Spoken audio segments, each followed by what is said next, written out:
மனம் விரிந்து இருக்க வேண்டும். மனம் எதை பிடிக்க வேண்டும் அப்படின்னு சொல்கிறாங்கன்னா, அந்த விரிந்து இருக்கும் அந்த பரம்பொருளை, அந்த வெட்ட வெளியை பிடித்திருக்க வேண்டும் அப்படின்னு சொல்கிறார்.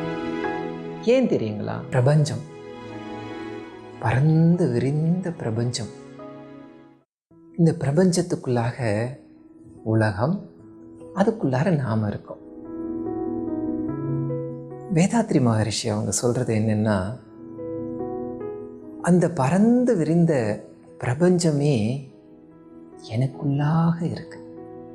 கவனிச்சு பாருங்க, விரிந்து இருக்குதுன்னு சொல்கிறோமே, அந்த விரிந்த பிரபஞ்சம் இங்கே எனக்குள்ளாக அடக்கமாக இருக்கு.